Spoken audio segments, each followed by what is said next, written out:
မင်္ဂလာပါသားတို့သမီးတို့ရေဒီချေကတော့ grade 5မြန်မာစာကိုသင်ကြားပေးမယ်ဒီချေမွန်ဖြစ်ပါတယ်ဒီချေကခုသားတို့သမီးတို့ကိုသင်ခန်းစာ31အေးထုံးနဲ့ပဲရှိသည့်ပင်များဝိထုတို့သင်ခန်းစာကိုသင်ကြားပေးမှာဖြစ်ပါတယ်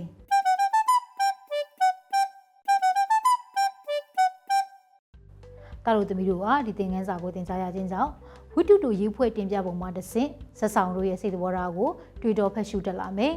ဝိတုတို့မှရရှိတဲ့တုတယတ္တာတို့ကိုအချင်းချင်းဆွေးနွေးခြင်းရေးသားခြင်းတွေပြုလုပ်တတ်လာမယ်။သားတို့သမီးတို့ရေဝိတုဆိုတာကတော့ရှည်လျားတဲ့နောက်ကျောင်းရာဇဝင်တစ်ခုခုကိုတော့၎င်းဒါမှမဟုတ်မိမိအာယုံနဲ့ပေါ်ပေါက်လာတဲ့စိတ်ကူးစိတ်သန်းအား၎င်းအမှန်တကယ်ဖြစ်တဲ့ကဲ့သို့လူများနားလည်ရလွယ်ကူစေရန်စကားပြေဖြစ်ရေးသားခြင်းဟုအဓိပ္ပာယ်ဖွင့်ဆိုနိုင်တယ်။ဒီချိန်ကအခုဤထွန်းနဲ့ပဲရှိသည့်ပင်များဝိတုတို့ကိုဖတ်ပြမယ်။တော်တို့သမီးတို့လည်းဒီဆန်နဲ့တူတူလိုက်ဖတ်ကြည့်ကြရအောင်နော်။ရွာဦးရင်ရှိနေသောရေသပင်မန်တက်တန်ချက်စံမှာသကြံတေးတန်ကမြူးကြွနေ၏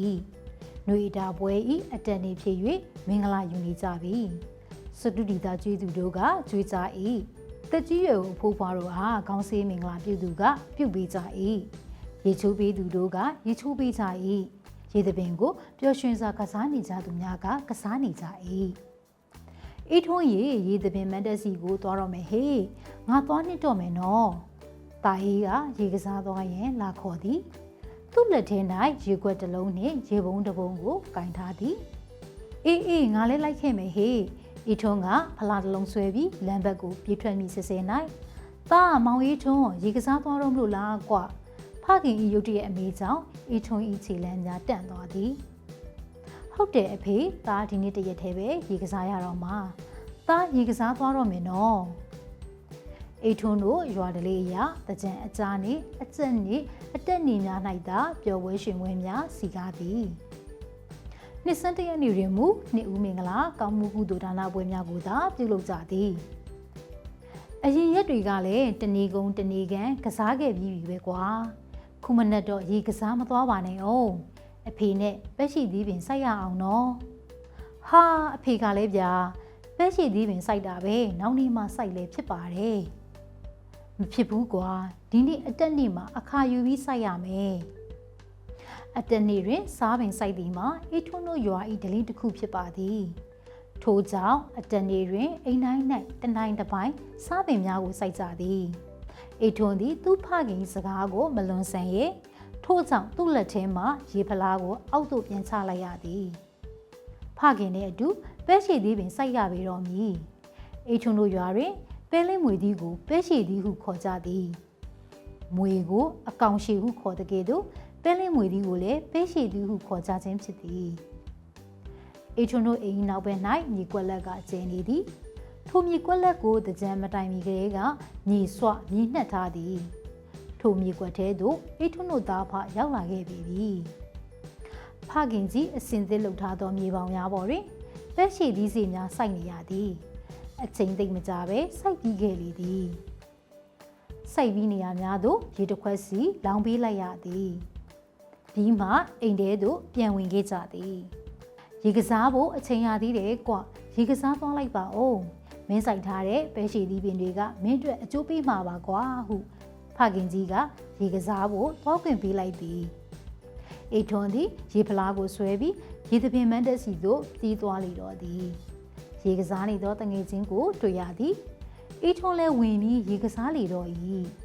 တန်ချက်တန်တီးတန်ဒိုးဘတ်တန်အိုးစီတန်ပြောင်းတန်နောက်တန်တို့ကြားတွင်အိထွန်းလည်းပျော်မြူးနေလေပြီနှစ်ဆန်း9ရက်6ရက်ကျော်တွင်သစ်စီများမှနှောင်ညပြူထွက်လာကြပြီညနေတိုင်းဤထွန်းကရေထမ်းလောင်းပေးနေရသည်အဖေကလည်းဗျာမိုးမရွာသေးပဲနဲ့စိုက်ထားတော့ရေထမ်းလောင်းနေရတာပေါ့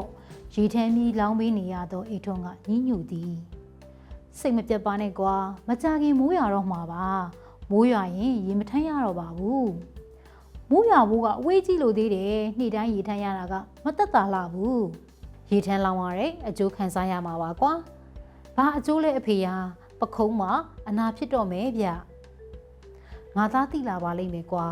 အခုတော့မိုးမရွာခင်စကြညနေတိုင်းရေထမ်းလောင်းဖို့မမေ့နဲ့နော်အေထွန်းကောင်းကိုမငိမ့်ချင်နဲ့ညှိပြီးလိုက်ရတယ်ပဲရှိသည်ပင်များတနေ့တခြားကြီးထွားလာကြသည်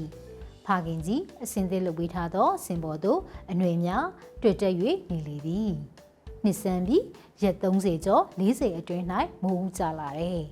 မိုးဦးကြောင့်ပဲရှိသည့်ပင်လေးများမှာစိုးပြေလန်းဆန်းနေကြသည်အဖူးဆိုအငုံဆုပ်လေးများထွက်ပြူလာကြပြီနေုံလာကုန်ဝါဆိုလာဆန်းများတွင်ပဲရှိသည့်ပင်များ၏အသေးများကတွဲလွဲကြနေပြီဟင်းစားမကုန်နိုင်အောင်တီးနေသည်အိမ်နီးချင်းများကိုလည်းဝေပေးပြီးပြီထို့အချိန်သည်အေယာရီမြစ်ရည်ကြီးချိန်ဖြစ်သည်ကျွန်းကိုင်းဘက်မှဟင်းသီးဟင်းရွက်များမရတော့ပြီဟင်းသီးဟင်းရွက်ရှားပါချိန်မှာအေဂျုံဤပဲရှိသည့်များကမျက်နှာပွင့်နေ၏မြို့ပေါ်ဈေးကွက်ထိတင်ဖို့ရောင်းချနေရသည်ပဲရှိသည့်တထောင်ကို15ကျပ်ရောင်းရသည်ပဲရှိသည့်ဘိုးတွေကိုမတုံးကြနဲ့အေထွန်းရဲ့စူဘူးတဲ့ထည့်ပေးထားလိုက်မြို့ဈေးကပြန်လာတိုင်းပဲရှိသည့်ဘိုးများကိုစူဘူးတဲ့ထည့်ပေးထားလိုက်သည်ပဲရှိသည်ရာသီကုန်၍စူဘူးကိုဖောင်းကြည့်လိုက်သည်ငွေကိုယူတက်လိုက်တော့2000ကျော်သည်ဒီပစံဟာငါသားရဲ့ချွေးနေစာပဲကွမင်းဒုက္ခခင်လို့ရတဲ့အကျိုးကျေးဇူးပဲဒီပစံနဲ့မင်းအတွက်ကျောင်းဝတ်စုံနဲ့အဝတ်စားဝယ်ပေးမယ်စာအုပ်ဖို့မုတ်ဘိုးလိုရာကိုသုံးပြီတော့ကွာဟေးဒါမှတို့အဖေကွအေးချွန်ဝမ်းသာပြုံမြူသွားသည်စာအုပ်ဖို့မုတ်ဘိုးလည်းမပူရတော့ပြီဝတ်စုံအသစ်များလည်းဝေးရပြီတော့မီအေးထွန်းအဖေ၏အမျှော်အမြင်ကကြီးမားလာသည်အေးထွန်းတို့သားဖားနှစ်ယောက်စကားပြောနေစဉ်အေးထွန်း၏တငယ်ချင်းသားအေးရောက်လာသည်ဟာပတ်စံတွေအများကြီးပါလားကွအေးထွန်းရှိတွင်ရှင့်ညီသောပတ်စံများကိုကြည့်ပြီးသားအေးအံ့ဩသွားသည်အေးငါစိုက်တဲ့ပဲရှိသည်ကိုရောင်းလို့ရတဲ့ပတ်စံတွေလေငါလှုပ်အားနဲ့ရတဲ့ပတ်စံတွေပေါ့စားကုန်ဆိုတာပေါ်တုံးများတုံးတန်ဖိုးမရှိဘူးကွရှားပါတုံးမှတန်ဖိုးရှိတာအေးထွန်းဆရာကြီးလေတံဖြင့်ကြွားလုံးထုတ်လိုက်သည်တာအေးကအော်အဲ့ဒါကြောင့်ဒိုဘိုးဒိုဘွားတွေကဟင်းသီးဟင်းရွက်ရှားတဲ့အချိန်နဲ့ကြိုင်အောင်လို့အတက်နေမှာတစ်ပင်ဆိုင်ရမယ်လို့မှာခဲ့တာနေမယ်အေးပေါ်ဟင်းတွက်လည်းပူဆရာမလို့တော့ဘူးခုလိုစီးပွားဖြစ်ဆိုင်လိုက်တော့ဝင်ငွေတိုးတာလက်တွေ့မဟုတ်လားနင်းမြင်ပဲလေဝမ်းသာလိုက်တဲ့တငယ်ချင်းကငါလည်းလာမဲ့တကြံအတက်နေရစားပြီးပဲရှည်သီးဆိုင်တော့မယ်လာမဲ့တကြံအတက်နေညာတွင်ဤထွန်းရောတာရေးပါပဲရှည်သီးဆိုင်ကြတော့မည်ဖြစ်ပါသည်ယခုမူဤထွန်းအိမ်၌ရှိသောပုံမြင်စာအုပ်များကိုတယောက်တစ်အုပ်စီယူပြီးဖတ်နေကြလေသည်ဒီဝတ္ထုတွေကိုရေးတဲ့သူကတော့ရင်းနေတာမောင်ကျော်ညွန့်ဖြစ်ပါတယ်ဒီချက်ကအခုဝတ္ထုတွေမှာပါတဲ့ခက်စစ်အဓိပ္ပာယ်လေးတွေကိုဒီချက်ပြပြမယ်နော်အခါယူတင့်တော်ဆုံးအချိန်ကိုရွေးချယ်သည်ဟင်းစားအိမ်၌ချက်ပြုတ်စားရင်ဟင်းလျာမျက်နာပွင့်နှစ်သက်လိုလားသူပေါ်များသည်အခုတခါဒီချက်ကဝတ္ထုရဲ့အနှစ်ချုပ်လေးကိုပြပြပေးမယ်ဒီဝတ္ထုထဲမှာဆိုရင်ဆက်ဆောင်သုံးဦးပါတယ်နော်အေထွန်းရဲ့အေထွန်းအဖေရဲ့အေထွန်းတငယ်ချင်းတာအေးတို့ဖြစ်တယ်